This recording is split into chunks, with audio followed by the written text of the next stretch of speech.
Heat or No Heat, presented by Ryan Jones. For my long term, I believe preheating your weld area will cause greater penetration than no preheat. For this long term, I will be welding 8 T-joint welds. All of the T-joints are the same size and material thickness of a 1/4 inch. I will then heat up every joint to a specific temperature and then weld it to see if it would cause better penetration for the weld.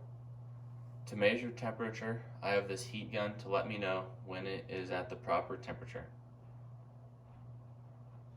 Step 1. The first step of this task was to cut 16 pieces of metal to the same length and then clean up the edges to weld. In the picture on the left, you can see this is how I cut all the pieces of my metal, and then to the right, this is a picture of the edges after I cleaned them up with a grinder. Step 2. Once all of my pieces of metal were cut, I tacked them into place to look like a T. I then let them cool down for accurate data. After this, I decided on the temperatures I would weld at. I did 8 trials, all at different temperatures. The first temperature was room temperature, around 51 to 53 degrees Fahrenheit.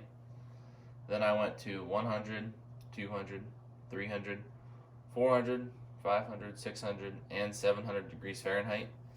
After being welded, they looked like the picture on the left. The picture on the right is what I used to heat the metal with. Step 3. Once every piece was welded, I then picked a spot in the weld to cut it to see the penetration. I again used the same bandsaw.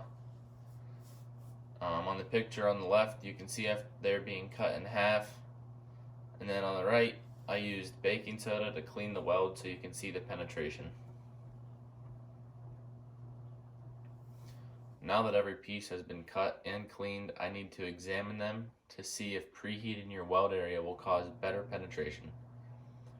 Room temperature on the far left, 100 degrees, then 200, and then 300 on the far right. Then 400, 500, 600, and 700. And once I got to 500 degrees of preheat, you could start to see the penetration was going way up and getting definitely better.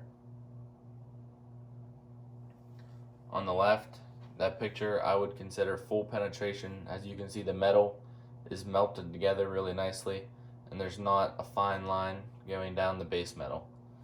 The picture on the right, you can see a fine line between the weld and the base metal. That's what we would consider bad penetration. After examination, to measure penetration, it is nearly impossible, so for the testing we will have to use our eye and see if it melted further past the joint than others. There will be no penetration, better penetration, good penetration, and full penetration. We will be able to clarify full penetration as 100% and no penetration as 0% penetration. As you can see in the low temperature preheated welds, there is a crisp line that runs down the base metal to the weld. In the high temperature welds, there is not a line, and that is because it is all melted together. This would be considered 100% penetration.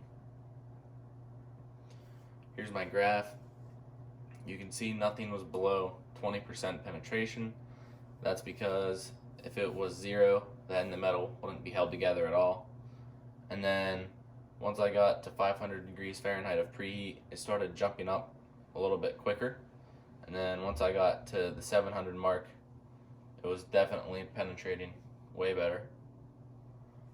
Finally, after reviewing each and every weld several times and cutting each one multiple times, I have come to the conclusion that preheating your metal will make a difference in penetration. All trials under 400 degrees Fahrenheit showed no difference at all. It wasn't until I reached the 400 to 500 degree mark and it was clear to me that it was welding better and penetrating better. Something else that could make this better is if I had a 220 volt welding machine rather than my 110 volt wall plug welder. Thank you for your time. Any questions?